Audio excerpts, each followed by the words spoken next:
Good morning, everyone. It is my honor today to welcome Dr. Ken Tao. Dr. Tao graduated from UC Berkeley with a dual degree in bioengineering and molecular and cell biology.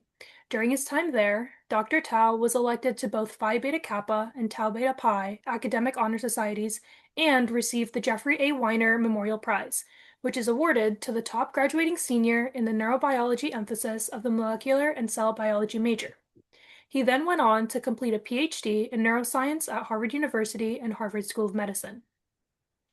As the director of MCAT and research for MedSchool Coach, Dr. Tao is widely regarded as a leading expert on the MCAT and has worked with thousands of pre-med students, helping them to achieve elite MCAT scores above 40 on the former exam and 520 on the current version.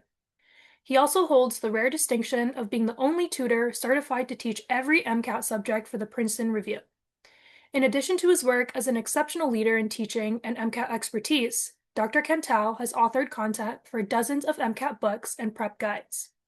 Please give a warm welcome to Dr. Ken Tao. Great, thanks for that introduction, and let's go ahead and jump in. This is the last of a four-part series on the MCAT. So we've been building this presentation for some time now, right? Really starting with the fundamentals of, what are the prerequisite courses you have to take for the MCAT, to how to do well in those classes, to some basics of how to build good study skills.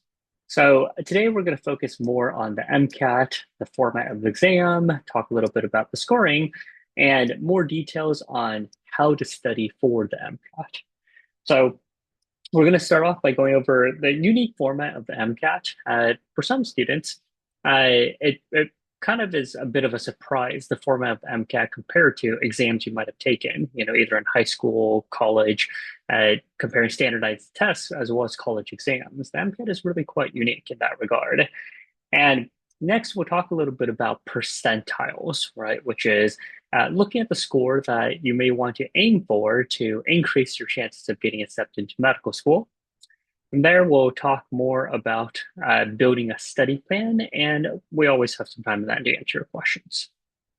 So in terms of the format of the exam, it's a 7.5 hour exam, right? And it has four sections. These are the chemical and physical foundations of biological systems, the critical analysis and reasoning skills section, the biological and biochemical foundations of living systems section, and the psychological, social, and biological foundations of behavior section. Each of these sections have very long names, so we tend to use their sort of shorthand notations. So the Chem Phys, CARS, Biochem, and Psych-Soc sections. Now, the Chem Phys, Biochem, and Psych-Soc, these are the science sections. They're each 95 minutes long with 59 questions. The CARS section is not testing any knowledge of science content. It's also not testing any knowledge of humanities or social studies topics, but you do have to read passages on humanities and social studies topics to answer these questions. And it's 90 minutes with 53 questions. So if you just add up the total test taking time, it's 6 hours and 15 minutes of test taking time, but you also have breaks, right? You have a 10-minute break between the Chem Phys and CARS section, and another 10-minute break between the Biochem and the Psych-Soc section. And in the middle of the exam, you've got a 30-minute lunch break. So if you are thinking about your entire test day experience, it's about 7.5 hours, which is quite impressive because most students will not have taken an exam that long before. Certainly the SAT and ACT aren't as long, and college final exams are usually at most 3 to 4 hours long. So 7.5 hours is really quite long. And that raises a couple of challenges for students that they often don't think about. The first is stamina. A lot of students, when they take their first practice exam, by the time they're done, they're exhausted. And it's not even by the time they're done with the exam. Often they're halfway through the exam and they can't even maintain focus anymore, which of course isn't ideal because if you can't maintain focus, then you're really not putting in your best effort into performing well on the MCAT. So for a lot of students, what they really need to work on is building their stamina and endurance. And the best way to do that is by taking many full-length practice exams. You might have heard that before as a strategy, but it really is true. So don't fall into the trap of, oh, today I want to do a practice exam, but I only have time to do a chem phys section. So I'm going to do a chem phys section in the morning, do a car section afternoon, and on Monday I'll finish the rest of the exam.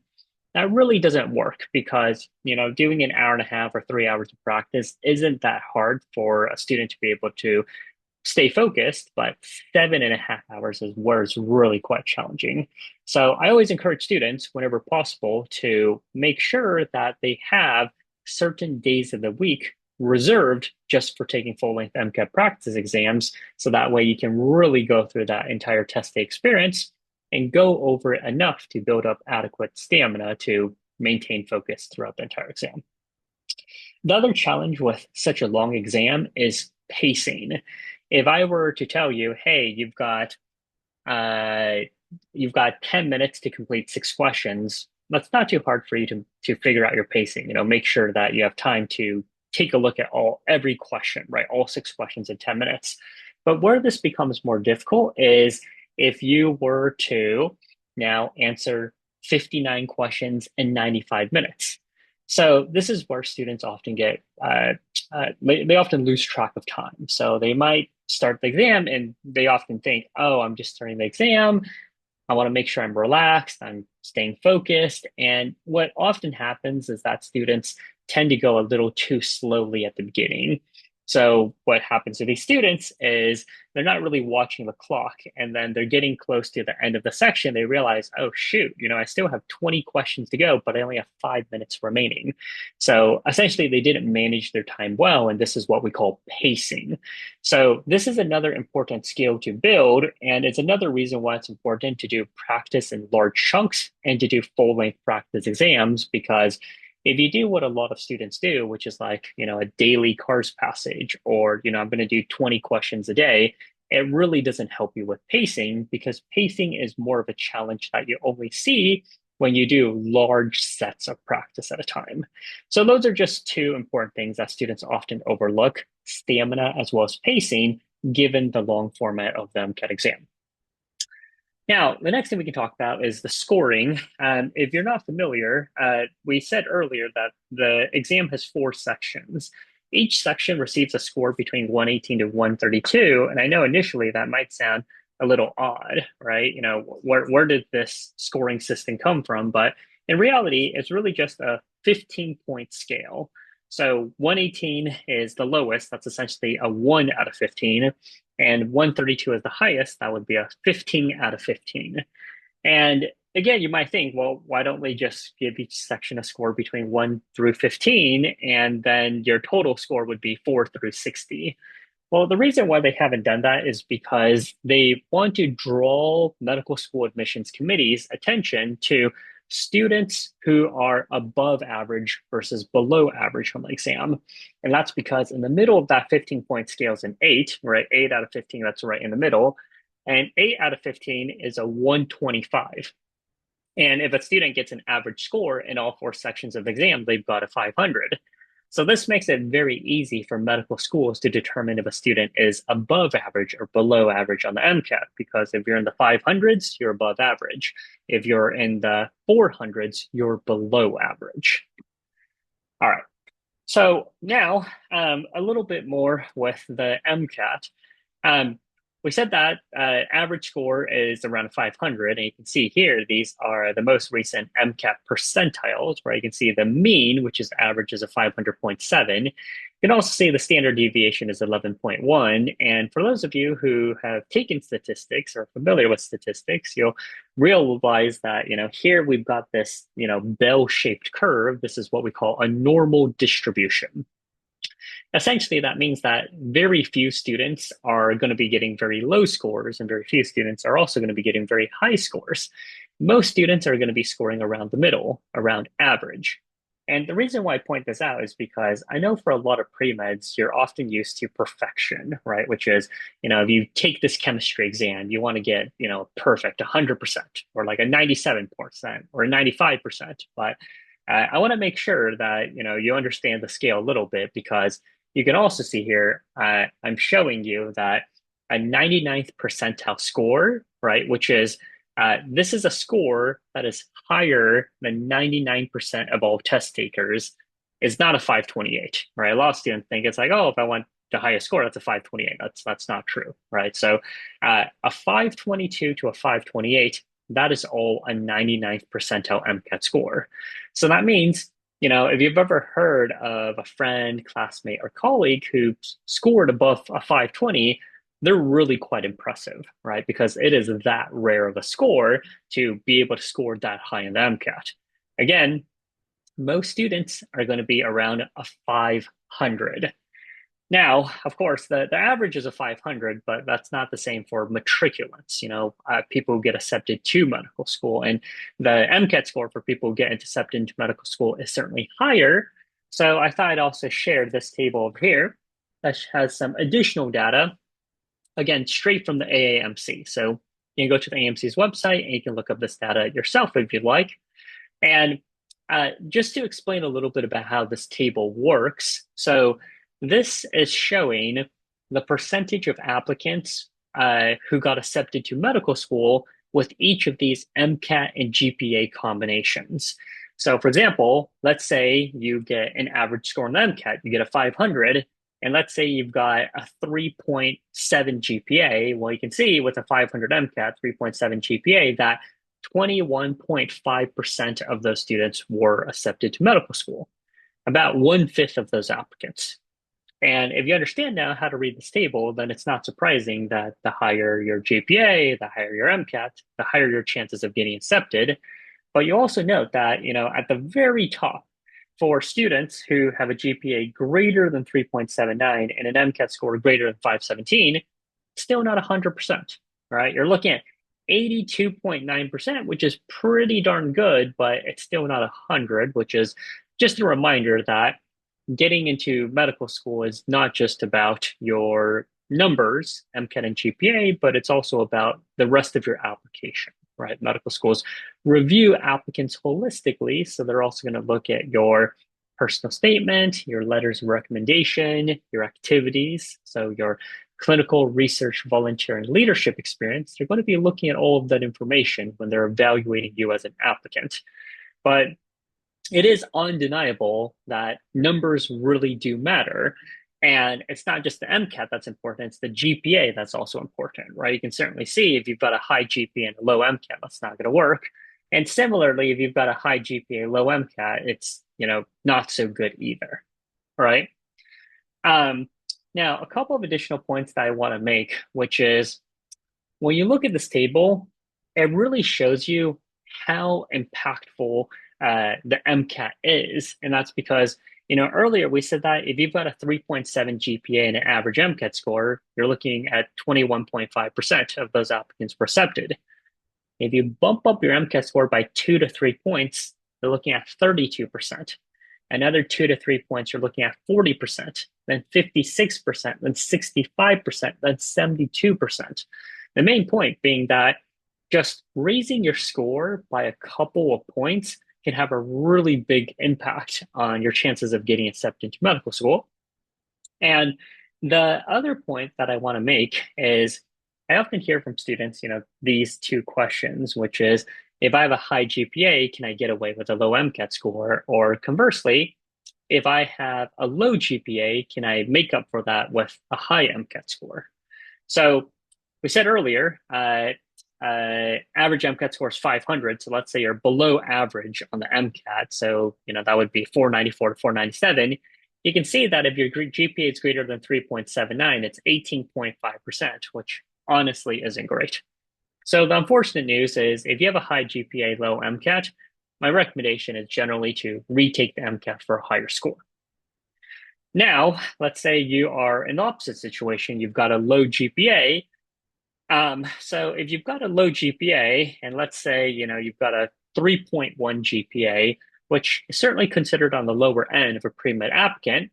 So 3.1 GPA, and let's say you crush the MCAT, you get a score greater than 517, you're looking at 42.6%, which is honestly pretty good. So the main point being that if you have a high GPA, a low MCAT score generally won't work. But if you've got a low GPA, you can make it work with a high MCAT score. So I have to tell students that, sometimes they're a little discouraged because their undergraduate GPA wasn't very good and they think they can't get into medical school. And uh, the answer is no, right? It's not like you can't. It's still possible if you are able to put in the time and effort to crush the MCAT. Right now, of course, keep in mind that's easier said than done because if you think about it, for the students that are scoring greater than 517 on the MCAT, how many of them have a lower GPA versus how many of them have a higher GPA? Because the two often go hand in hand, right? Generally, those students with higher GPAs are also the students who get high MCAT scores. So if you have a low GPA and you want to aim for that high MCAT score, you are it's an uphill battle, right? You're definitely at a disadvantage compared to those students with a higher GPA, but it is still possible. And uh, one other point, keep in mind this is from AAMC. This is for allopathic medical schools, for MD medical schools. If you're someone who's interested in osteopathic or DO medical schools, the numbers are slightly different. And generally, DO schools tend to be more forgiving. So a lot of students can usually get into DO schools with lower MCAT and GPA scores, but it will still show the same general trend of course, the higher your MCAT, the higher your GPA, the higher your chances of getting accepted.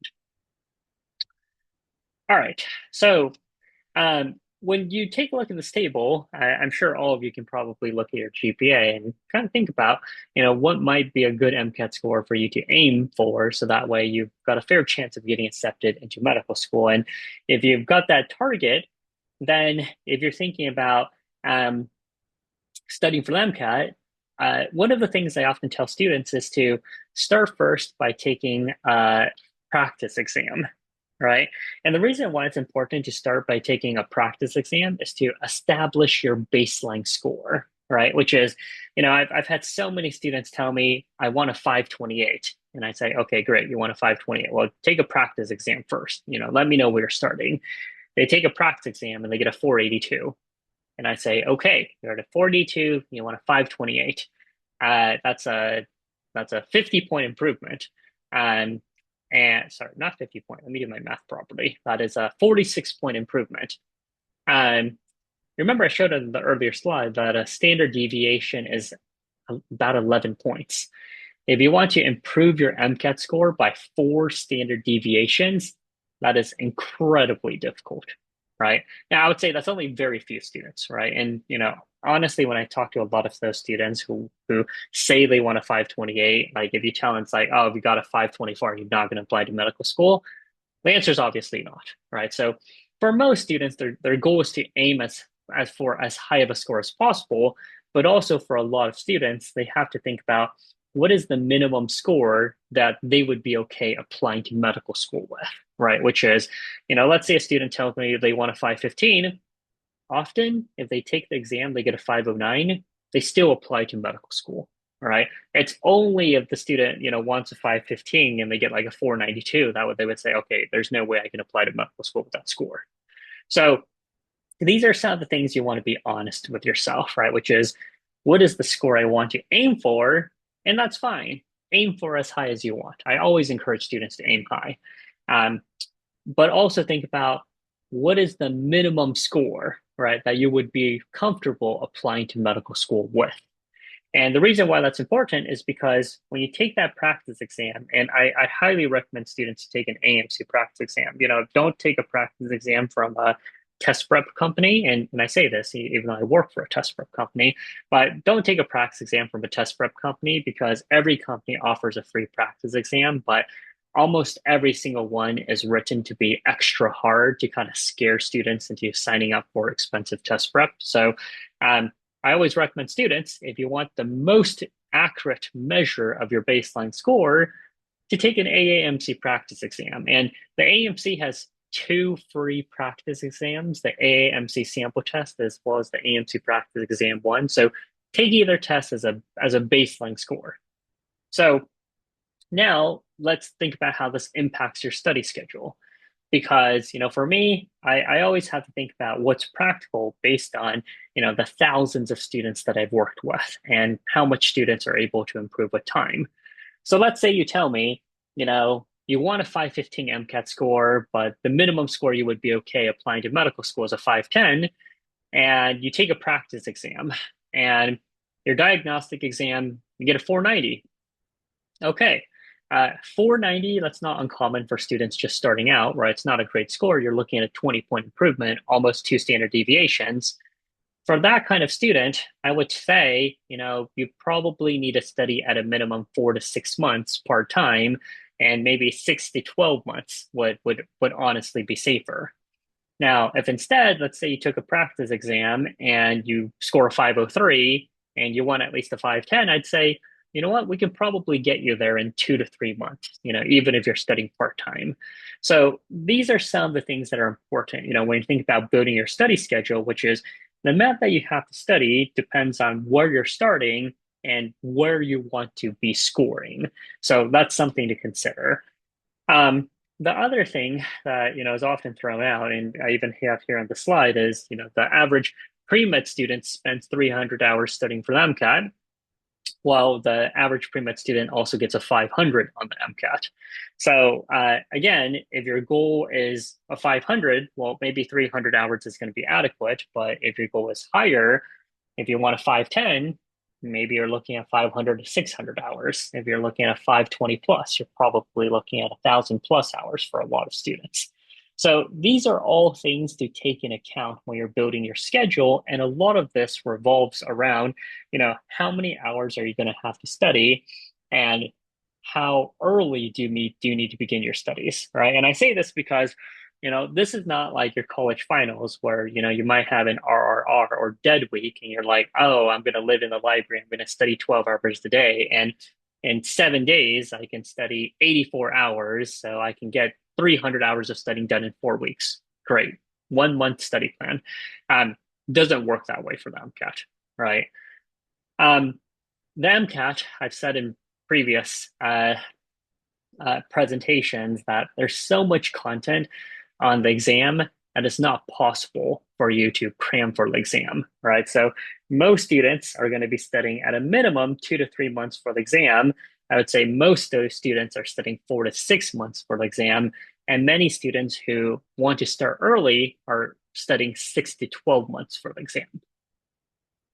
Now, the next thing we can talk about is, how exactly are you going to, build a study calendar? How exactly are you going to study for the exam? Well, before you even get there, um, you've taken a practice exam, your target score, and have a general sense of how much are you going to have to study. The next part is really thinking about your study resources, right?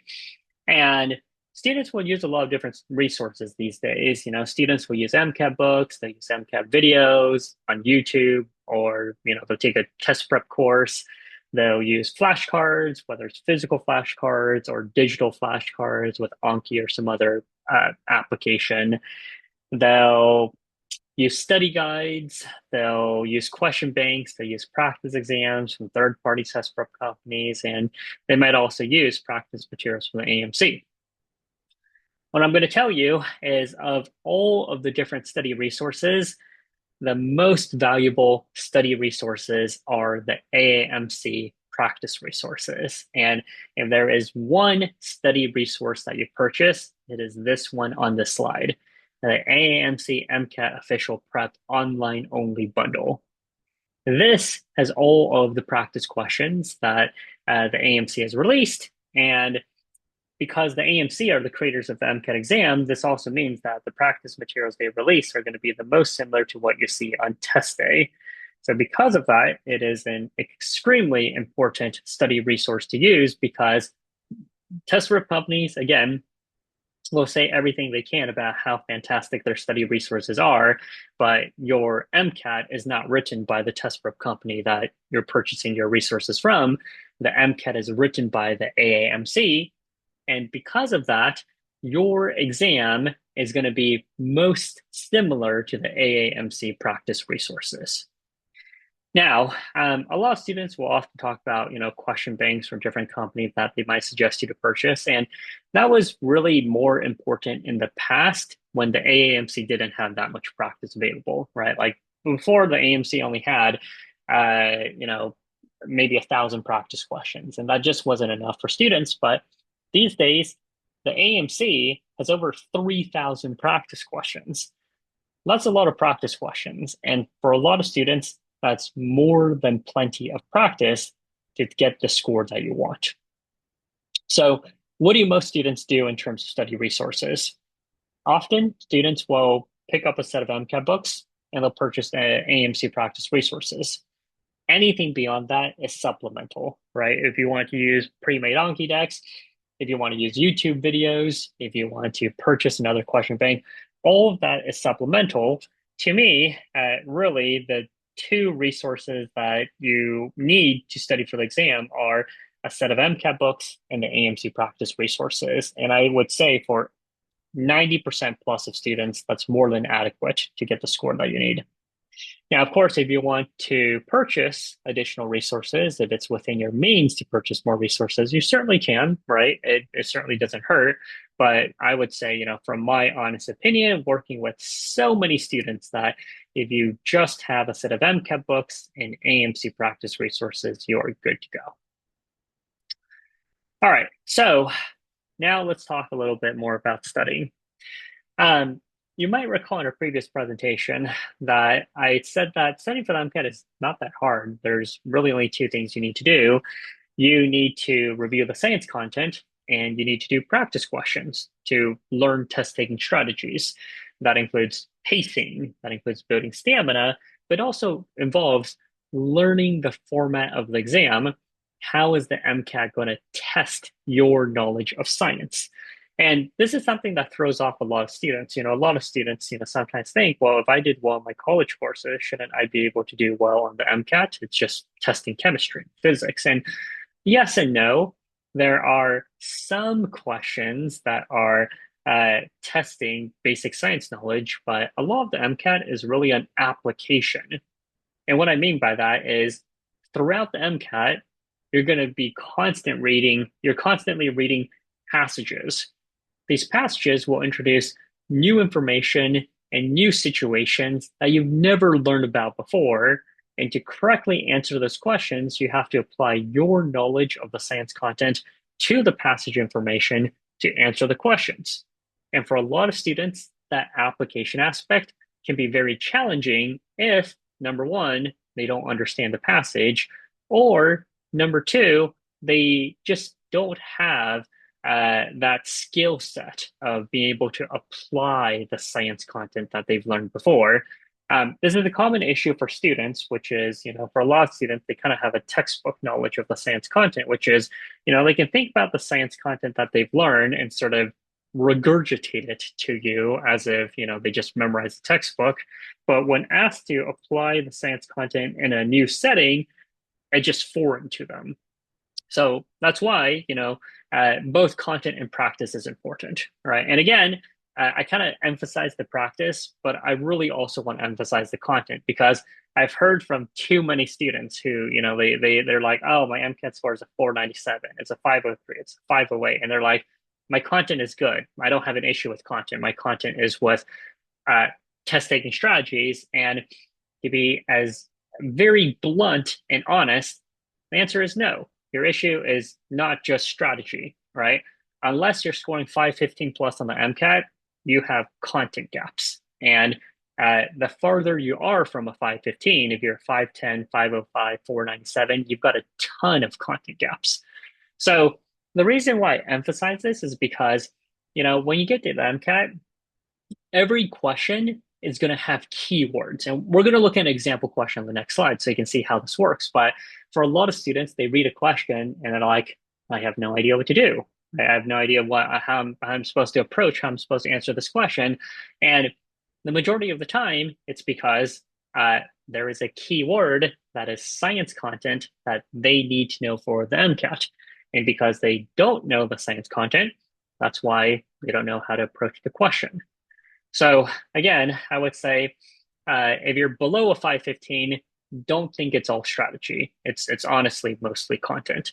Um, the other thing is um, when it comes to uh, answering the questions, right? Like, yes, it's important to do content in practice. You really can't have uh, a good MCAT study plan without both.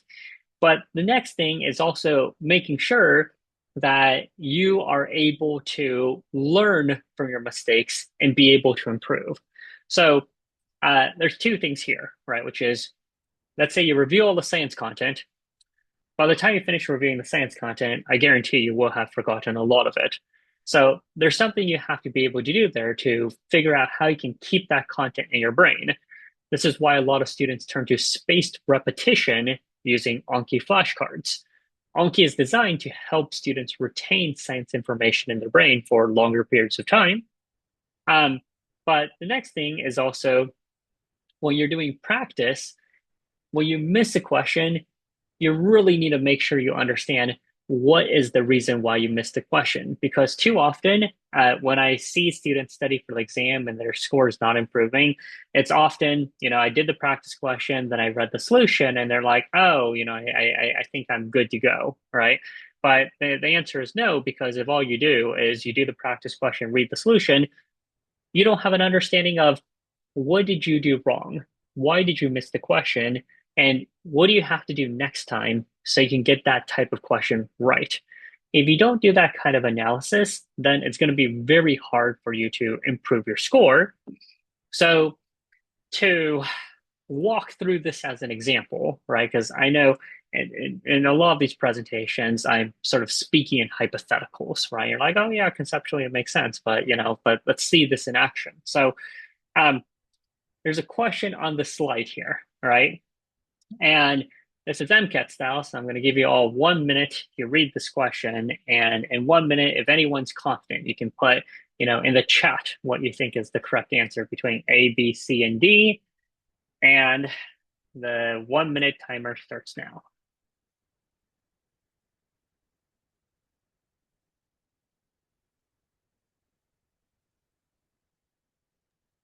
You could put it in the chat, you guys.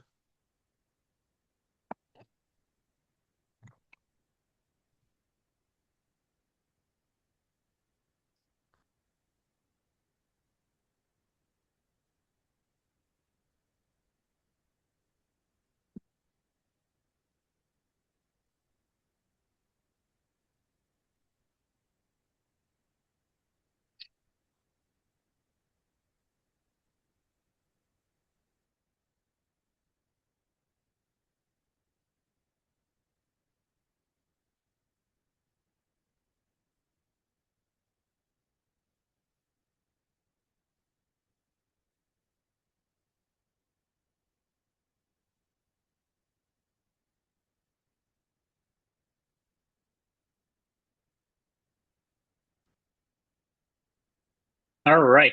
So that is time. And you might be thinking, wow, 1 minute really flies quickly, right?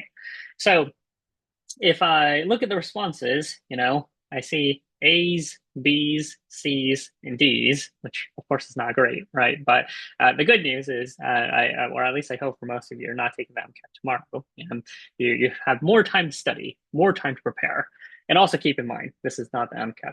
This is me trying to, explain some strategies and techniques.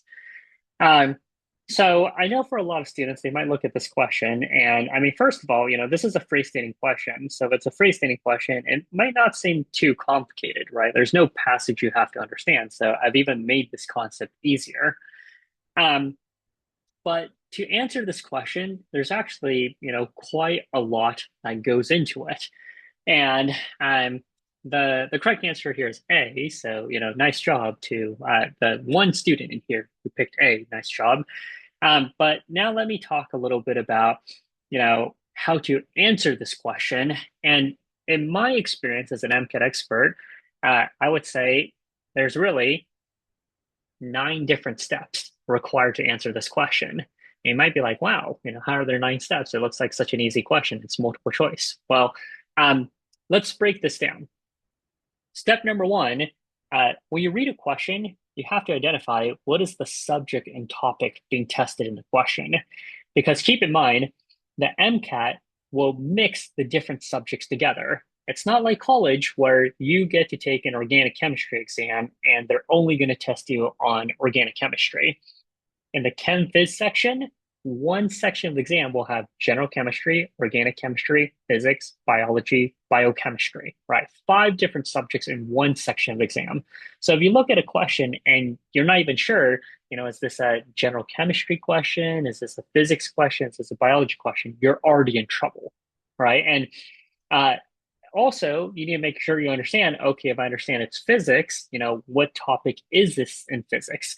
Is this Newtonian mechanics? Is this fluids? Is this circuits? Is this waves? Is this optics, right? And in this case, it is optics with mirrors and lenses.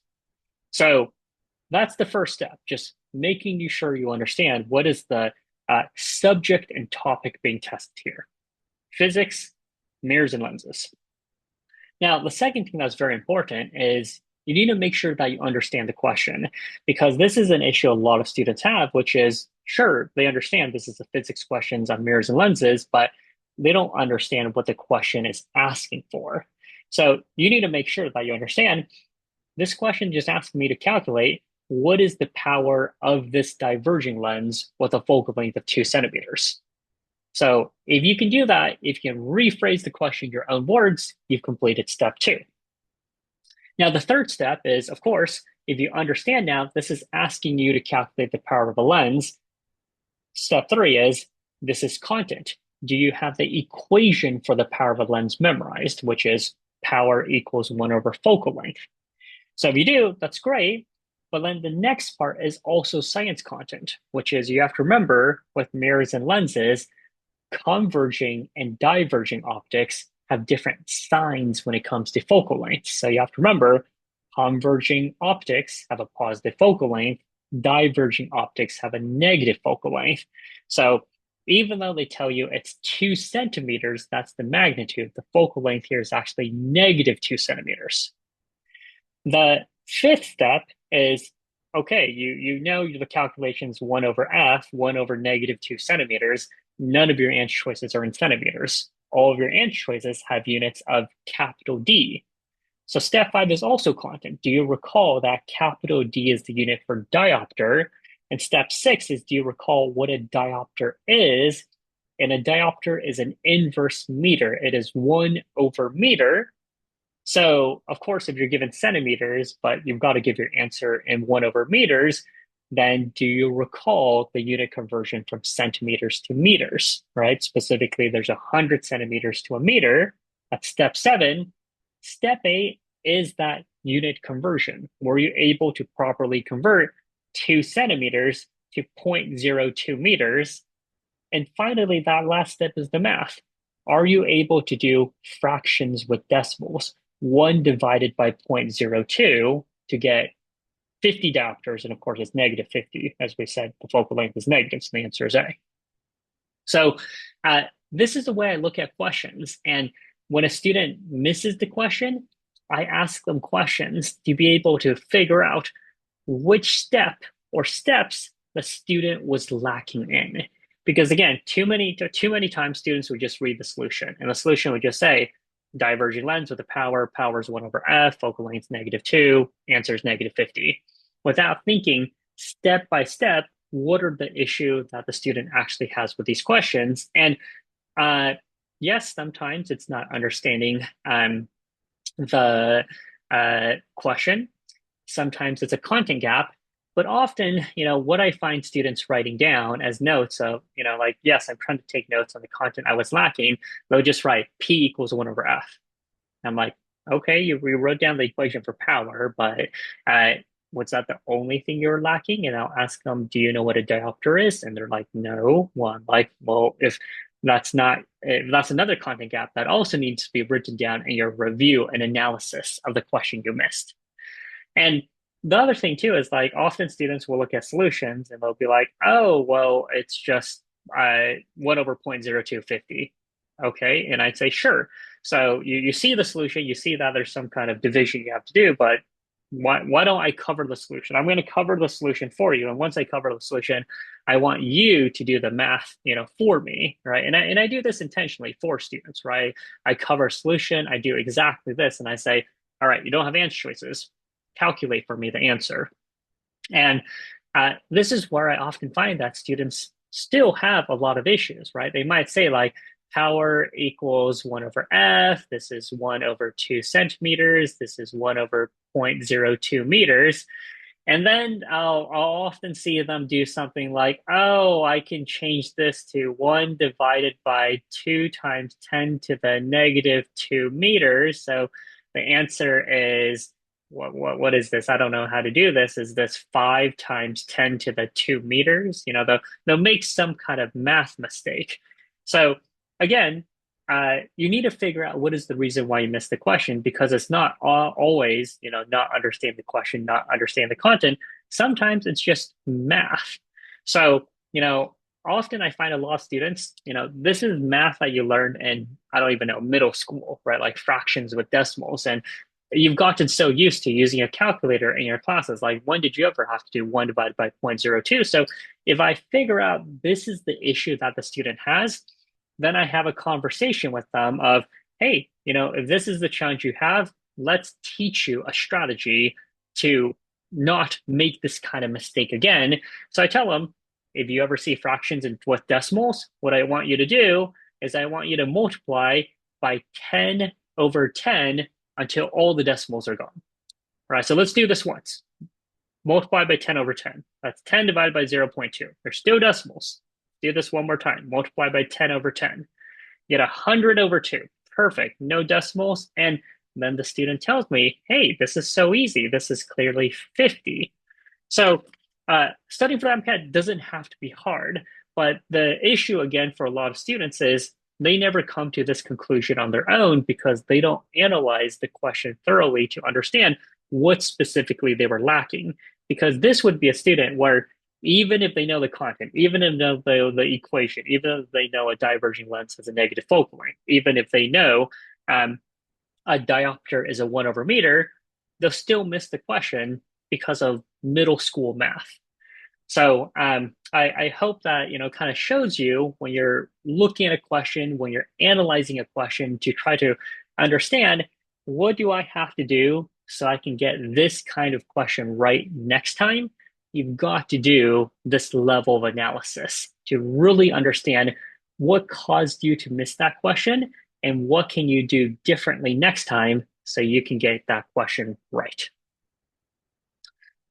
All right, and that covers the questions that I have. So, of course, I'm happy to take any questions that any of you may have for me. Awesome. Thank you so much for that presentation, Dr. Tao. Starting off with our first question, an individual asks, how many days a week of MCAT practice is recommended? So I keep in mind, every student's a little bit different, but I would say, less important is about doing practice 7 days a week or 5 days a week. More important is, at the end of the day, how much practice do you do, right? Because if you do 1 question per day for 1,000 days, you've only done 1,000 questions, right? And that's 3 years of your life. And for me, think about the things I said today, which is you need to do practice in large sets to build stamina and learn how to pace yourself. So, for a student who says, okay, I'm going to start my studying by doing 20 practice questions per day, I'd rather you not do 20 questions per day. I'd rather have you do 60 questions every 3 days, right? Because 60 questions is about the length of a science section. And if you're doing 1 full-length science section every 3 days, you're doing the same amount of practice, but in a larger chunk that can help you with building stamina as well as learning how to pace yourself.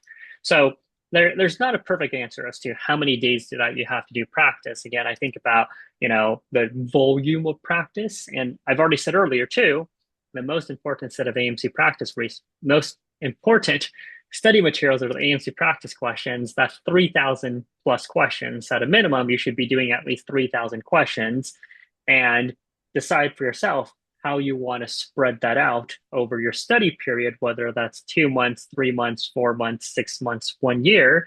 Uh, Also, keep in mind that you're doing practice in good sized chunks and not just a small amount of practice at a time.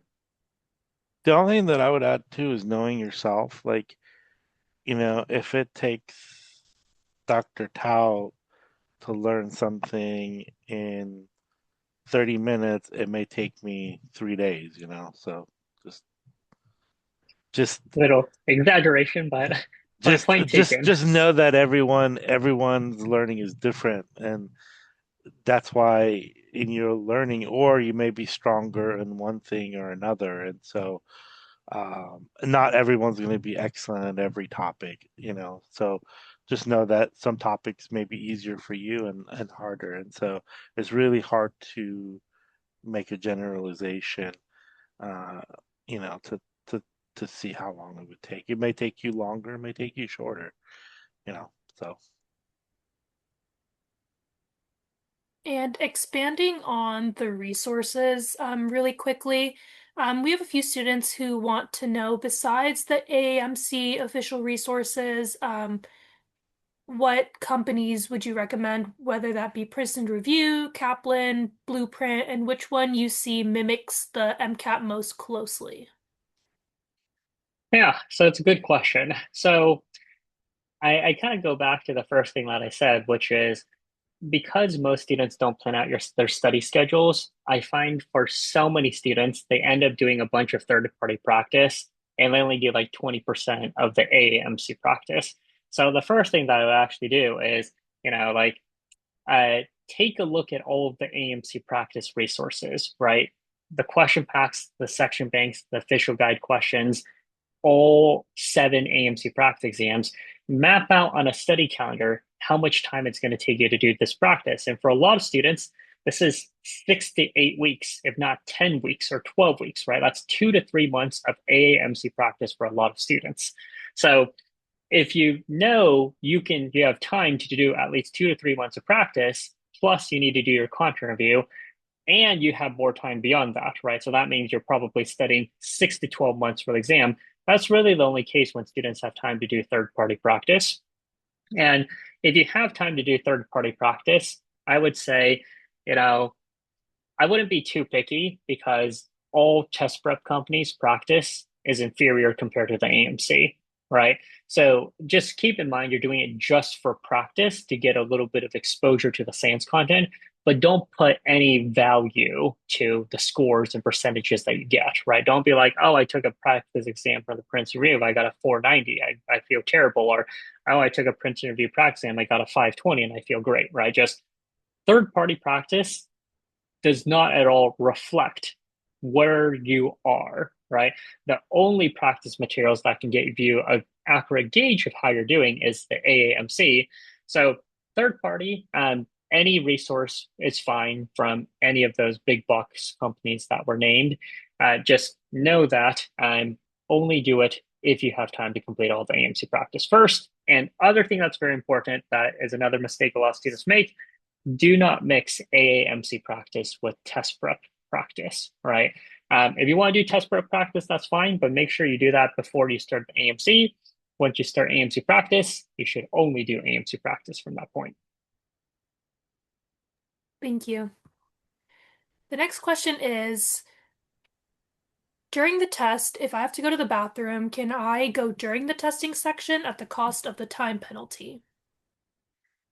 Um, the general answer is no. So you have 3 breaks, right? A break after each section. So you cannot use the restroom in the middle of the section. If you do, it essentially ends that section. So you cannot do that. I will say that there is kind of an exception to this, but I would say it doesn't apply to 99% of students. You know, there's a student that I had worked with who had a medical condition. And because of the medical condition, she needed to use the restroom more frequently than usual. And often it wasn't predictable. She was able to apply for and was approved for accommodations for what are called stop the clock breaks. Stop the clock breaks allow students to stop the exam at any point during the exam without, losing time, without ending the section.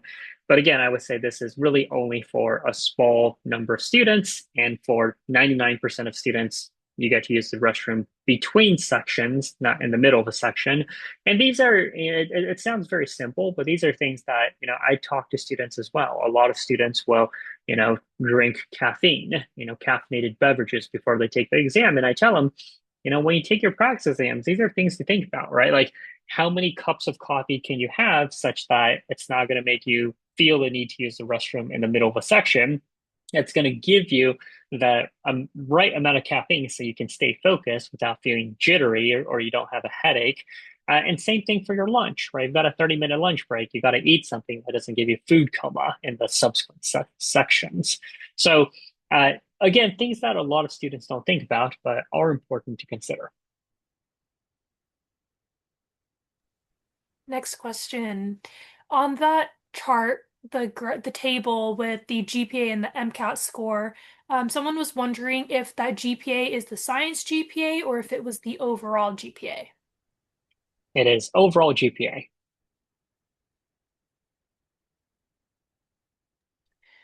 The next question is, do medical schools look down on someone if they see you took the MCAT twice, and if the score did or did not improve drastically? So, the answer is yes and no, kind of depends on the school. First of all, the best MCAT scores is a single score, right? Like, it's best if you take the exam once and you're done, right? And I just want to explain this a little bit more, because let's say you take the exam, you get a 505, and your goal score is a 508. So you retake the exam, you get a 508, you're like, great, I got my target score. The problem is that because 505 and 508 are so close, a lot of medical schools would say, oh, you're not really a 508 student. You're probably somewhere in between 506, 507, right? So that's why, it's kind of better just to have a single score, because if you just took the exam once and got that 508, they wouldn't question that. Um, Now, if you took the exam twice, you get a 508 and a 509, right? That doesn't really make a difference, right? Schools would just say, you're clearly a 508, 509 level student, but they wouldn't really penalize you. I would say the only case where it potentially raises concerns is, let's say you took the exam, you got a 518, and you retook the exam. That would probably signal to certain medical schools that you might be a little elitist, right? Because if you're applying to a medical school and their average MCAT scores for students who are accepted is a 509, and they see you retake a 518, then they can clearly see that you're aiming higher. But I would say generally it's not something I would worry too much about. Your goal is to get as high of a score as possible. And half of all students who take the MCAT retake the exam, right? So retaking the exam is extremely common. It's not anything to, feel poorly about.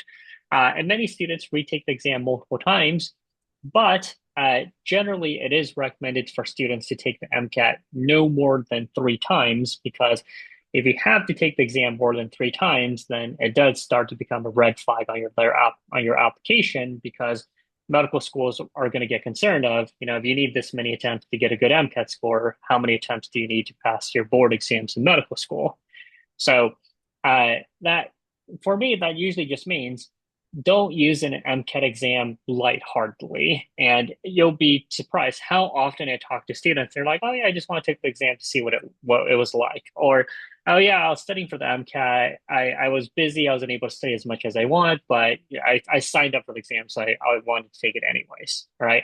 So all of these students, I wish I had spoken to them sooner, because I would have told them, like, hey, if you have not reached your target score on at least a single one of your practice exams, you should push back your exam, right? Like, you're not going to have a miracle in test day where your highest practice exam score is a 502, and suddenly you get a 510 test day, right? So, you know, uh, situations where students often take the exam multiple times is often when they weren't prepared and they got the score they didn't want. There is, of course, some situations where some students underperformed on test day, right? So in those cases, I'm more okay with it because let's say you're scoring 510 to 512 on your practice exam to get a 500. Maybe it was nerves, maybe it was anxiety. In those cases, I often encourage students to retake the exam as soon as possible to, not lose as much of that content and strategy they had learned. And I would just say this is the entire point of like bringing these sessions is that do not go into it as saying, "Oh, I'm going to take the first one and I'm going to take the second one." Like it's kind of like the Olympics now is that somebody says, "Ah, I'm just going to show up to these Olympics and see how I do, and then I'm going to show up to the next one." Like you don't know what's going to happen, and so try to put all your efforts into one. There's also a cost and time and all those other things, and so don't go into it. The key point of it, don't go into it thinking that, oh, I'm just going to take this one as kind of a practice. Because you could technically, if let's say you wake up the day that you're taking the MCAT and on, your dog dies and you get hit by a car and all of these things happen, you could cancel it at any time. You could even cancel it, I think, even if at the end of your exam too, right, Yeah. Dr. Tao? So if you Yeah, take the exam and something goes wrong, right? And I always tell students like it's don't score your exam based on how you feel on test day, right? Because honestly, students have no idea how they did on test day. There are so many students where they took the exam, they thought they did great, they did do well. So many students who thought they did terrible, they did great. So um, uh, whether you decide to score your exam or void your exam at the end of the exam is something you should determine ahead of time. Now, there are some cases where students should void their exam, and that's if something went seriously wrong, right? So, if during the exam you got a really bad headache, you weren't able to focus, and you're not going to perform similarly to how you're doing on your practice exams. Thank you. Next question is regarding studying for the MCAT. Do you recommend start studying after you've taken all the prereqs or a little bit before you'll be done with those? I think it depends on the specific timeline. If you attended my previous presentations, I really emphasized the importance of taking biochemistry before the MCAT. So let's say, right now it's the spring, right? So let's say you're going to take biochemistry this spring. I'm perfectly fine if you take the MCAT this April or May, right? So in that case, you're sort of studying for the MCAT while you're taking biochemistry. So kind of depends on the specific situation you're looking at. Like I want students to take the important prereqs before they take the exam, but it doesn't necessarily have to, they don't have to be done sequentially. Um, if you have more specific details on your situation, for example, if you want to tell me more about the specific classes you're taking and what you're thinking, happy to provide more clarity. And if we're starting from a low place, should we learn the content from doing the practice problems or study content alone before doing the practice problems? Definitely the latter, because if you don't know the content, then practice isn't going to help you. It's kind of like what I said earlier, which is you're going to read the questions and you have no idea what to do. So this is where I know it can be challenging for a lot of students because a lot of students, they tell me all the time, I don't learn from reviewing content.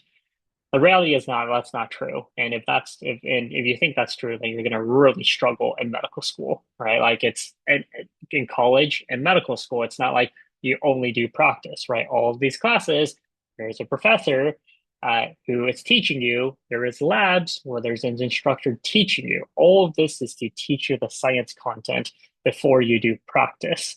So absolutely, if you're starting low, spend a lot of time on content before you do practice, but also at the same time, have a bit of balance, right? Like you're never going to have perfect mastery of the science content unless you want to become like me and, spend your life teaching students the MCAT, which I don't think most of you want to do.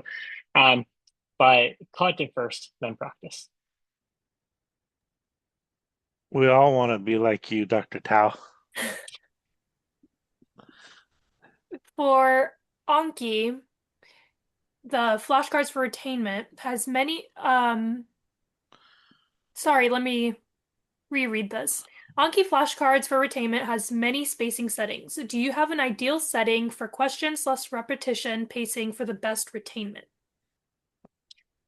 Yeah, for me, this is one of those things where I think students tend to worry too much about this because they're like, what is this thing Anki? It looks like it's made in the 1990s because it was, probably made in the 1990s. So it doesn't have a very pretty user interface. It's kind of clunky to use, but it does its job.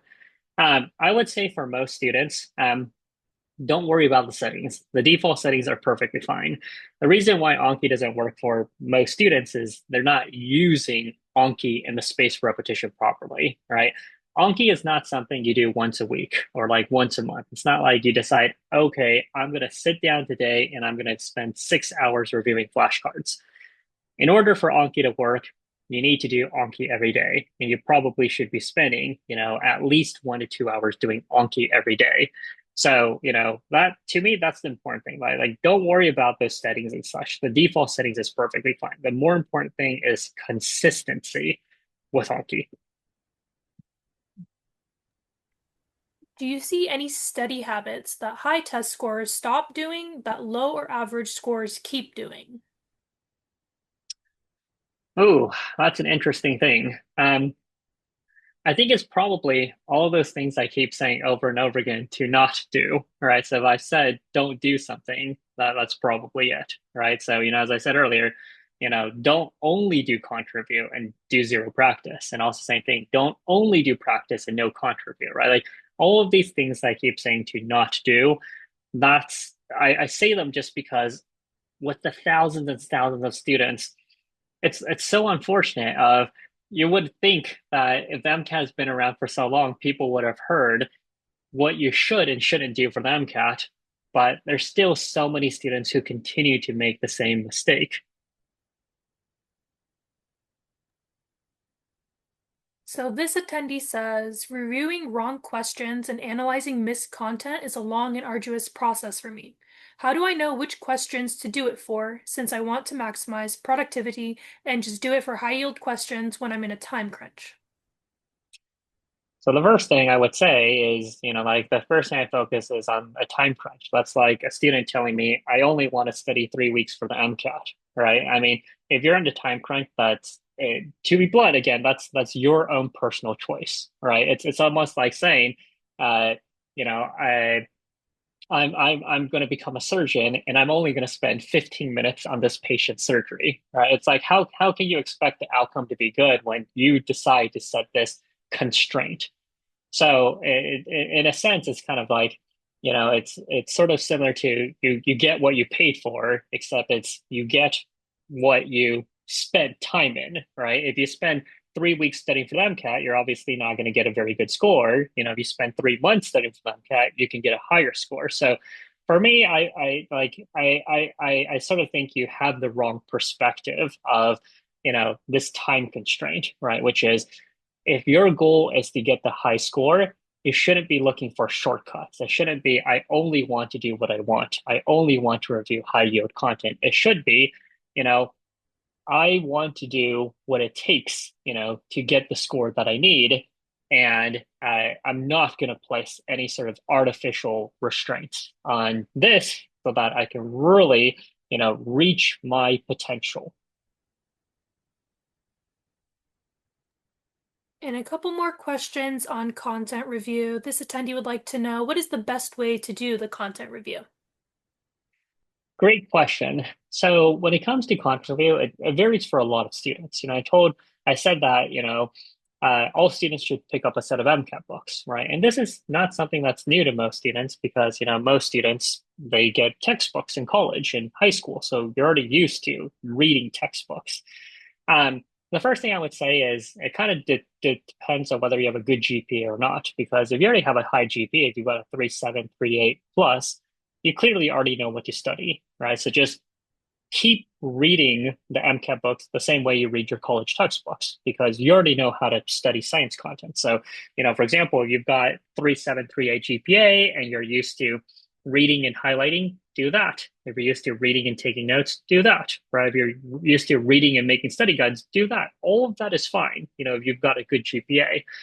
The issue more so arises if you've got a low GPA, if you've got a 3.1, 2.5, whatever, right? Because in those cases, it often indicates that you haven't developed good study habits. And if you don't have good study habits, then we can't let you keep doing the same thing because, if you got a low GPA, then you're probably going to get a low MCAT score. So if you're in that situation where you haven't really found a good way to study, I would say a good starting point is read and take notes, right? Do your best to read and take notes. And after you've read and you've taken notes, uh, see if you can summarize, what you've learned in your own words, right? And this part is actually really important because I find that for a lot of students who, have lower GPAs and lower science foundations, they're like, oh yeah, I read and take notes. I take a look at their notes. They literally like copied the chapter word for word. And I'm like, taking notes is not just, like copying text because that's just a physical exercise, right? Like when you're taking notes, again, if you haven't taken notes before, what you're doing is you're trying to summarize the content in your own words. And if you're able to do that, that means you understood the science content well enough to explain it to yourself. So that's why, again, it's kind of a good test of, you read a chapter, you've taken notes, try to explain the science content to yourself, because if you're able to do that, then I think, you've done a pretty good job. But the other thing I would also add is it doesn't work well for everything, right? And every student has their weaknesses. Some students just never really understood organic chemistry. Some students just never really understood physics. In those cases, it doesn't mean you should skip your books. It means you should still read your books because I guarantee it's not like you understand nothing, right? You understand something, but not everything. And in those cases, read the books, then go to some online video source, right? If you don't understand mirrors and lenses, just go to YouTube, mirrors and lenses for the MCAT. You'll find a bunch of videos with a lot of great instructors who can help explain the materials for you, but that cannot be your primary source of review because that is just too passive if you're just having someone read information to you. That taking notes aspect is important because it's making you process the information in your own words.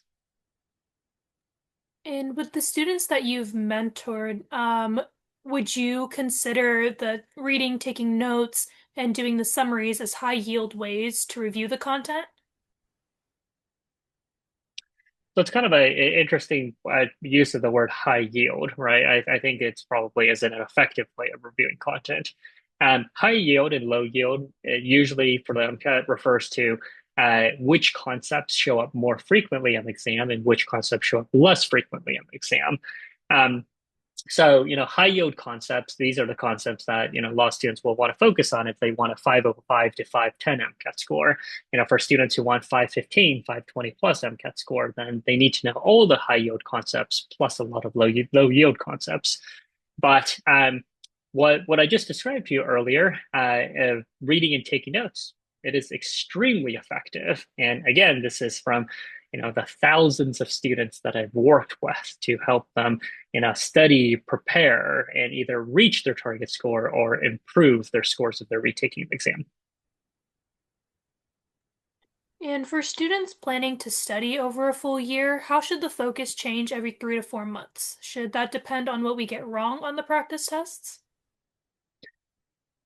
Yeah, I wouldn't say it's not like changing something every 3 to 4 months, right? It ultimately just comes down to, what do you have to do well in the exam? And like I said, for most students, it's 50-50, half your time doing content review, half your time doing practice. So if you're going to study for a year, I'm perfectly fine if you spend 6 months, thoroughly reading your MCAT books and taking notes, doing Anki review and watching YouTube videos to supplement, and then spending 6 months doing practice and using the questions that you're missing to guide you as to which topics you need to go back and review in more detail. So, to me, it doesn't really make a difference whether, you do that in 12 months or 6 months, because I'd still say the same thing if it was 6 months, 3 months content review, 3 months practice. So it's not like you have to constantly change, but there is some point, and that's generally around the middle of your studies when you should be shifting from, content review to practice. So you're focusing more on test taking strategies. And when you're doing the MCAT practice problems, would you recommend doing them timed or untimed? So I would say it kind of depends on where you are, right? If you're studying longer for the exam, you might have more time to start off by doing practice untimed, right? I would say this is probably for students who feel less confident with the content, because if you don't feel confident about the content, then adding a time pressure is not going to help you, right? But I would say, for most students, they will be doing practice timed. So untimed, I would say, is less common and more so in, kind of these specific situations if you're not feeling confident and you have a more extended study plan. And if you were to take the MCAT again with no MCAT experience, what would you do? Including your study plan, resources you used, and your strategies to score as high as possible. I would say it's everything that I talked about in today's presentation. So I would say everything I've said today, that's exactly what I would do for your MCAT prep. And this is a question about community college students. Are there any foundational skills community college students should strengthen early to stay competitive? Yeah, and I would say if you didn't attend my earlier presentations, you definitely check out those two. I think the first two, I spent a good amount of time talking about, how to be successful, in your science courses as a community college student, because, you know, building strong foundations is important, because if you have strong foundations, that's going to help you, when you transition to a four-year institution, it's also going to help you with the MCAT down the line. So a lot of it is essentially, building good study skills. And for another community college student who's planning a year-long MCAT prep while transferring to a UC, what would you prioritize in the first 3 months to set up long-term success? So this is interesting. So you're planning a 1 year. So I guess is if I'm understanding this correctly, you're planning it's almost kind of like a gap year, right? So you have a year of time before you transfer. Um, It can certainly work. I think the thing I would think about is, again, go back to prereqs, right? Which is, were you able to take all of those prereqs in community college? Because if you're still missing some classes that you're planning on taking at a UC, for example, biochemistry, then I'd probably suggest waiting until, you've taken all of those prereqs before you take the MCAT. But let's assume that all the MCAT prerequisite courses, a year of general chemistry, a year of organic chemistry, a year of physics, a year of general biology, and 1 semester of biochemistry, you've taken them all, then in that case, I treat it no differently than everything else I've been talking about. If you've got a year to study for MCAT, 6 months of content review, 6 months of practice. It's very simple, but it works. Again, I keep repeating myself because so many students just don't do these things. So it doesn't have to be more complicated than that. And would it be best to take a gap year? This individual has heard many of the seniors who took the MCAT and clinical experience that it's a good thing to consider. So the you often hear these terms about traditional applicants and non-traditional applicants, right? Traditional applicants take no gap years, non-traditional applicants take at least one gap year, and often multiple or many gap years. These are sort of old terms now, because now it's flipped. Traditional applicants are less common than non-traditional applicants. The other thing I will say is, um, for all applicants to medical school, it's about 22,000 out of 55,000 applicants, get accepted to medical school. So that's around like 40%. So let's say about 40% of applicants get accepted to medical school. For traditional applicants, it's lower, right? So you have to realize that as a traditional applicant, you really have 3 years, freshman, sophomore, and junior year, to build your application, your GPA, your MCAT score, all of your extracurricular experiences. Just compare that with a student who takes a single gap year. If they take a single gap year, they've got uh, 4 years for everything. So they already have 33% more time to build stronger clinical volunteer research leadership experience than a traditional applicant. And if you take even more gap years, it only further strengthens your application. And it also comes with other things, right? Which is, I work with all kinds of students. I'll work with a pre-med who's 20 years old. I'll work with someone who's 23 years old, right? You might be thinking 3 years, what's the deal? But there's obvious differences you can just see in the maturity level of a lot of these students, and that shows not just in their experiences, but how they present themselves as well. So these are things that, if you think about it from a medical school perspective, why would they take a less qualified applicant over a more qualified applicant? So in that regard, you know, taking gap years can really only strengthen your application. It's not going to hurt your application. But of course, everyone's going to have some kind of balance because, your goal is not to, like go to medical school when you're 50. So, there's some balance there. But if you're thinking about like traditional versus 1 or 2 gap years, and there's not a problem taking gap years. Yeah, and I think the last question was taking a gap here just to study for the MCAT, and I would say transferring from community college, and I personally would not do that. The reason you transfer is to take upper division classes and get your degree, and so you don't want to spend too much time in that time, gap here. Also, like all of these things that you're learning are sequential. So if you take a break after OChem, you have a whole year that then you have to take biochem. So I would say, if you're going to take a gap year, take it after you're done with your degree. The other part of it too is realizing that there is, 168 hours in a week and about 8,700 hours. I calculate hours in a year, and so taking 16 units and having to work like a lot of us have to work and to be able to put food in your stomach and roof over your head. So all of those things take into effect and cut into your time. And you also have to sleep at least, 5 to 6 hours a day. So it's the economy of time is that you're not going to be able to do everything, and so the gap here is a lot of people have to do that, economics and all those things. And I think I don't know what the average is, but I would say that, if your average age, I think it's like 27 now for people that matriculate in the medical school. So there is, people that have taken, gap years because of the higher age average of medical students. So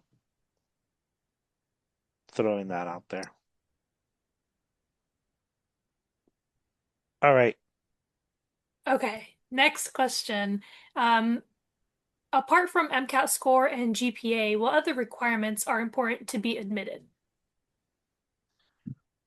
I mentioned this briefly earlier, right? When I was looking at the MCAT GPA grid, they're going to look at everything, right? They're going to look at your personal statement, your letters of recommendation, your secondary essays, right? Those are school specific essays. They're also going to look at all of your experiences, your clinical research volunteer leadership experiences. So there's quite a lot that they look at in terms of your application. And all of these are important, right? If you're missing research experience, that's a red flag. If you're missing physician shadowing experience, it's a red flag, right? So all of those are quite important.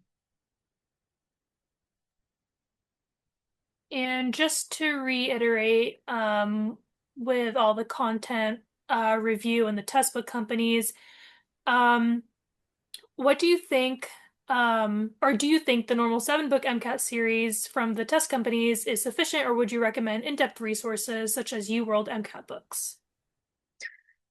All MCAT books are about the same, right? So it's not about using, Princeton review books versus Kaplan books versus UWorld books, right? Like at the end of the day, there are students who've gotten great MCAT scores and bad MCAT scores using every set of books out there, right? So I usually tell students, aside from the AAMC practice resources, it doesn't really matter, all the other resources that you use.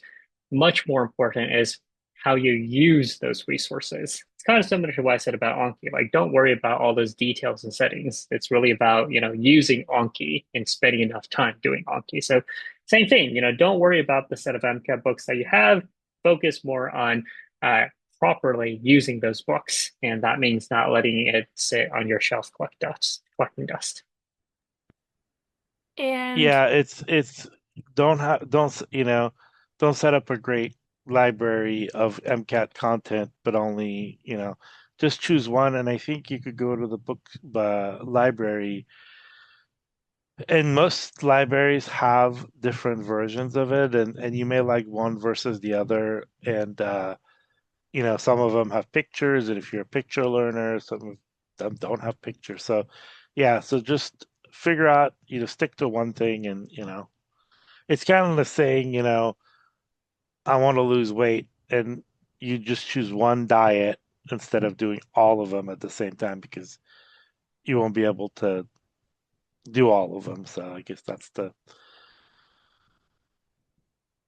example. And going back to something that you mentioned earlier in the presentation or the Q&A, you did mention that it's not good to mix AAMC practice questions with third-party questions, or that once you start AAMC to not go back. This individual would like to know why you said that. The reason why is because the AMC are the creators of the MCAT exam, not the test prep company that you're buying the question bank from. Um, as much as these test prep companies try to uh, copy the AMC style of writing practice questions, they all fall short, right? Now, if they did a great job, then I would, have no qualms of recommending test prep, over or as much as AMC. But the reality is that often test prep companies' questions are low quality or just don't accurately reflect the way that the AMC is going to test you. So the reason why this is important, and this is especially true for cars, right, which is, sometimes students would do some AMC cars questions and they read the solutions. They're like, oh, okay, so this is how I need to answer these cars questions. They do some third-party cars practice and they try the strategy. It doesn't work. And they read the solution. It's like, oh, okay, so let me try this. And then you go back to AMC and they just keep flipping back and forth. And they just, at the end of the day, never figure out the specific way that the AMC is testing students on cars logic. So that's really the importance of not mixing materials, because if you mix materials, you're not prepping for the MCAT. You're just prepping for, like test prep questions, which is not the MCAT. And is it possible to complete all the practice for the online AAMC practice? Is there an unlimited amount of practice problems? If not, which resource do you believe is best to incorporate with AAMC practice? So there's over 3,000 AMC practice questions, right, which is about 2 to 3 months of practice for most students. So like I said, the mistake that I see most students make these days is not completing all of the AMC practice and uh, doing the test prep practice, in place, right?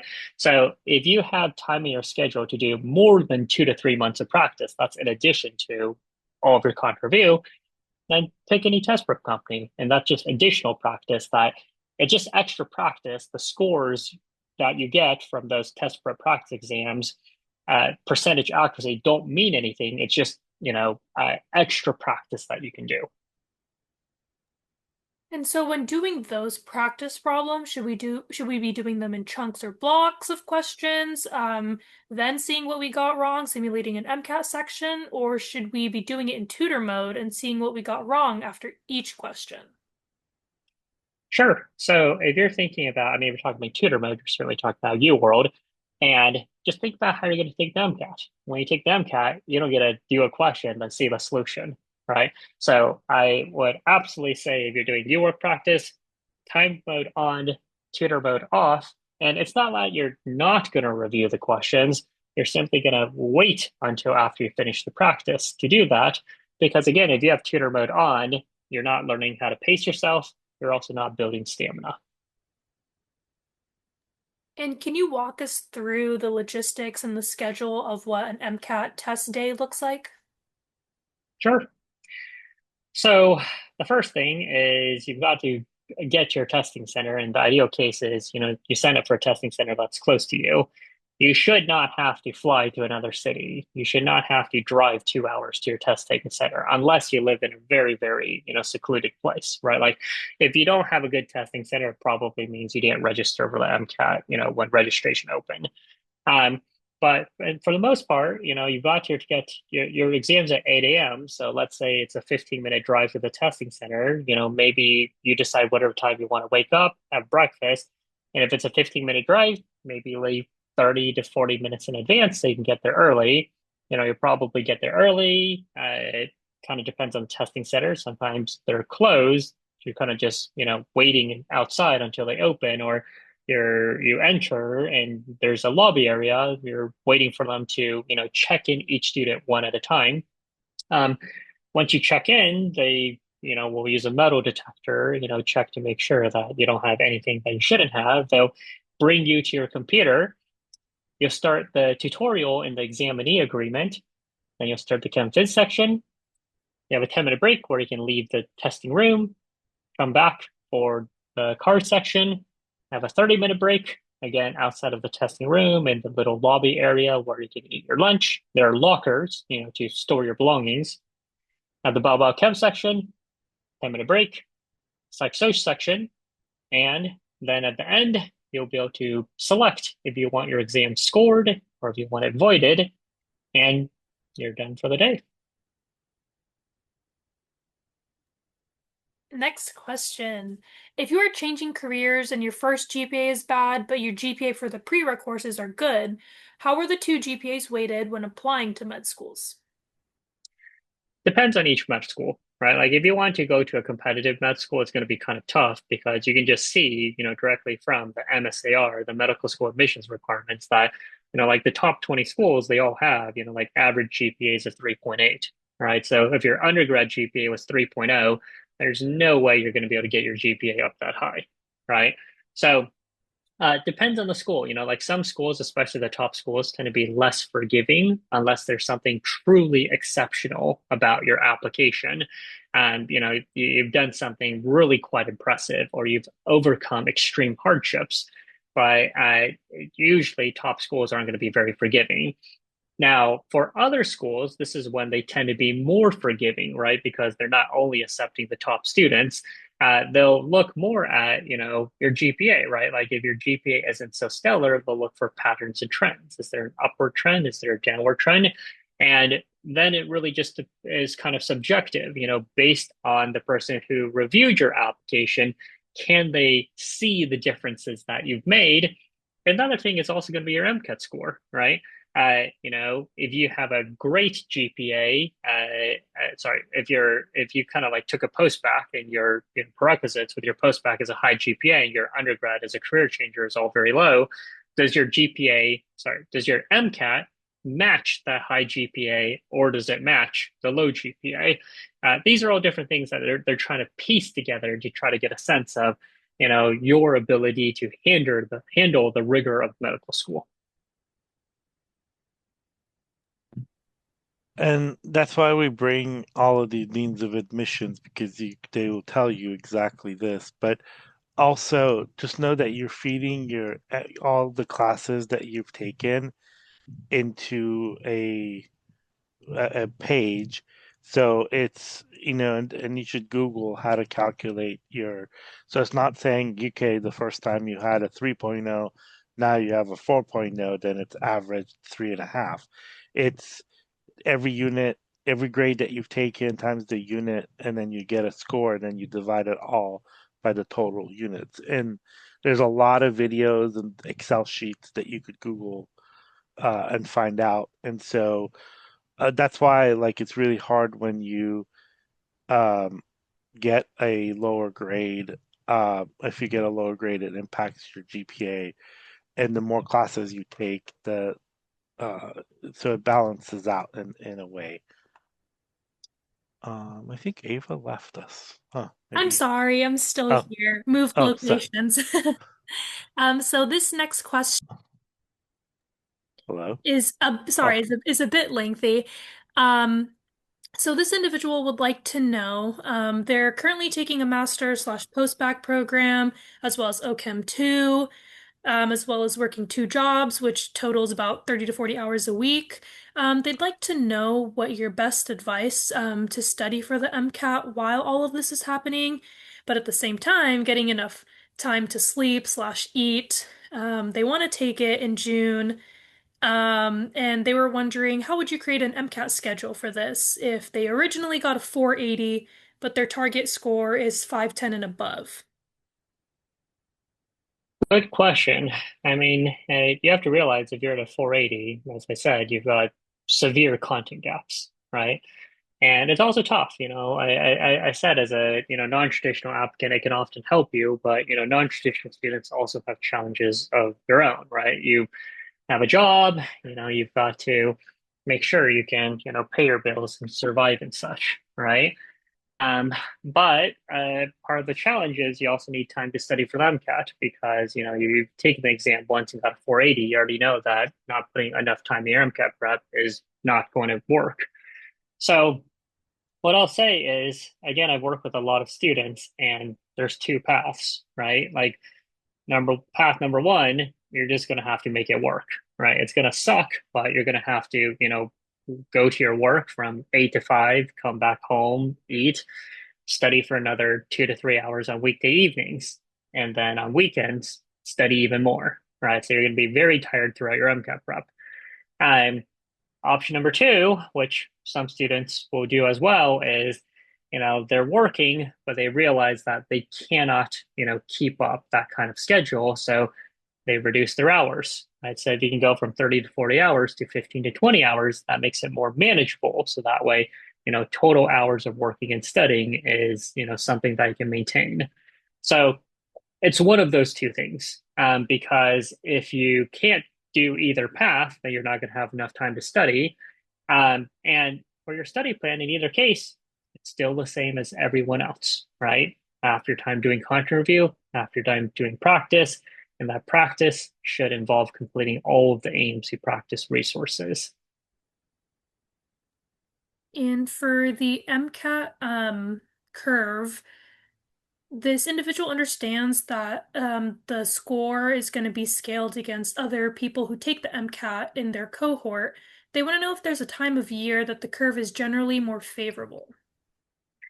It's a funny question, right? It's like if I put it very bluntly, it's like, which test date will the dumbest students be taking the exam, right? So I would say that doesn't exist, unfortunately, right? Like don't think of there being any difference between the test dates and trying to pick a certain test date because it's going to be more favorable for you, right? So the the best test date is the one when you are ready to take the exam, and you're ready to take the exam if you've taken multiple AMC practice exams and you've reached your target score at least once and ideally multiple times. And if someone's planning on applying to med school in their senior year of college, what would be the best time to start studying and applying to take the MCAT? You've got multiple options, right? Like I assume if you're applying in your senior year, this kind of sounds like you're a traditional applicant, right? So you don't want to take any gap year. So the latest you should be taking your MCAT is April or May of your junior year, so that way you can submit an early application. And any time before that is fine, right? So if you're taking April or May of your junior year, you're studying for the MCAT in the spring of your junior year. If you want to take it early in January of your junior year, then you're studying for the MCAT in the fall of your junior year. If you want to take it August or September, that summer before your junior year, and you're studying for the MCAT that summer. All of those, I would say, are the common time points for traditional applicants to study and take the MCAT. And if they have their MCAT scheduled in May, is it possible to apply for that upcoming cycle? Yeah, May's perfectly fine, right? April or May are perfectly fine because, if you take the MCAT in May, you're going to get your score in June, right? And when you're submitting your application, it doesn't actually require your MCAT score, right? More so, you just want to make sure your MCAT score arrives by the time your verified application is transmitted to medical schools. And as long as you take the MCAT by April or May, you will be among the first batch of applicants reviewed by medical schools. And this individual would like to know if they're taking animal biochem and metabolism, should they also look into taking regular biochem for MCAT prep? I mean, I would say as long as by animals we mean mammals, then we should be fine, right? If for some reason you're dealing with like invertebrates, with like squids and octopus, that's when it's probably more problematic. But as long as it's mammalian physiology, which is really all I've heard from students, then it's extremely similar, right? And this parallels, biomedical research, right? When I did my PhD in neuroscience, it was all on mice, right? So a lot of what we learned about the human physiology comes from animals, which is fine. And while applying to med schools, is it better to take help from third-party providers or should we do it ourselves? So, I mean, I work for a test prep company, right? So, I could certainly seem biased here, right? At the end of the day, it's just depends on the students who have resources because, you have to think about it, right? Like, in one case, you study for the MCAT yourself. In the other case, you have me to, tutor you for the MCAT. Of course, the latter is going to be advantageous. So again, it kind of just depends on the individual. If individuals have the means, to afford test prep because it really is quite expensive, then, by all means, it'll certainly help you. But also at the same time, don't think that if you don't have those means that you can't do one of the MCAT, right? First of all, you're all here for this presentation. It's not like the things I'm telling you, it's not like I'm holding back and like, keeping secrets only for the students, that pay to work with me. Like I'm telling you the exact same thing that I tell the students that I work with. So, by participating in these events, with Pre-Med CC, and you heard it in the whole intro video, the goal is to help students who don't have those connections, who don't have those resources to be able to get the same guidance of students who do. You're really not at any disadvantage if you have to go through this process without paid support. And going back to, Hence, oh, go for it, Jevin. hence, that's why, I twist Dr. Tao's arm to show up like 4 times. Um, Now, Dr. Tao is a good friend of mine and someone that, but he's also believes in this and very kind to support this. And so this also goes with all the deans of admission. You're not going to meet a dean of admission and have them, but we bring him here and like you do today, you can ask him any questions you want. And that's why like showing up and participating is and so all of these resources are made available to you for free and accessible, and you just have to show up. Um, and so you're not gonna, and I think unfortunately our society has been set in a way that, money brings you access and access gives you something special and unfortunately we try to break that and so we try to give you that access and that information and that content but at the end of the day like somebody's paying you or somebody's giving you free advice is the same value and so you should think about monetizing that part of it so um, And yeah. circling back to the not mixing the AAMC practice questions, the student wants to know, they have a set of Kaplan textbooks that they plan to study for a year with. Should they start using these for the content review for the first 6 months and then move on to AAMC practice exams in the latter half of the year? I think that works perfectly fine. But the thing I would say is, when it comes to studying, like, 50-50 works perfectly well, but, it's not something that you have to force, right? Like, let's say you can get through the books in 4 months. I wouldn't say to drag it out for 6 months, right? Like, if you can get through the books in 4 months, you can decide, like, hey, I've got 2 months before I'm going to be doing practice. You can decide for yourself. Do I want to spend 2 months reviewing videos, 2 months doing Anki flashcards, 2 months doing extra practice? That's fine with me, right? I just find that for a lot of students that, they tend to lean too much in one direction versus the other. But if you do good content review in 4 months and you're ready to start practice early, that's fine with me too. And again, if it ends up being 6 months Kaplan MCAT books, 6 months AMC, that's fine as well.